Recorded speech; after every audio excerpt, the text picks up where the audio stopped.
Welcome to Complete Anatomy. My name is Professor Jeff Meyer. In this lecture series, I'm going to describe the histological features of tissues and organs that comprise the respiratory system.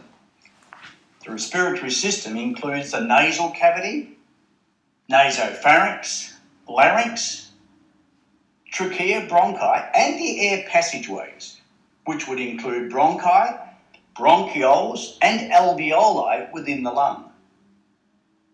The respiratory system functions to condition the air we breathe by warming it, cleaning it, and moistening it, and then permits efficient exchange of gases between the air spaces in the lung and lung blood capillaries.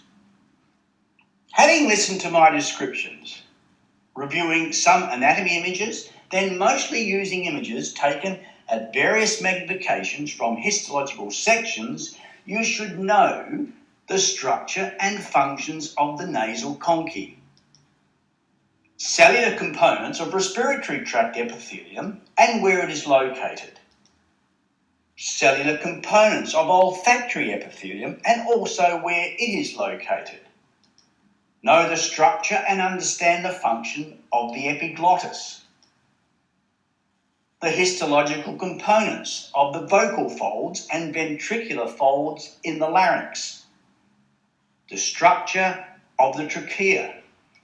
Know histological differences between an extrapulmonary and an intrapulmonary bronchus, the structure of a bronchiole, a respiratory bronchiole, alveolar duct, and alveolar sac.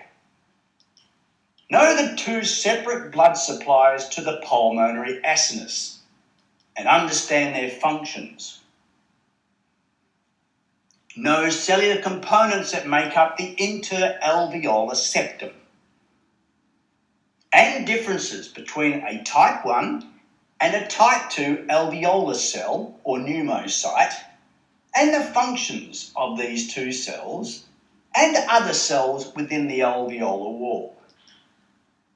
Then finally, know the histological structure of the visceral pleura.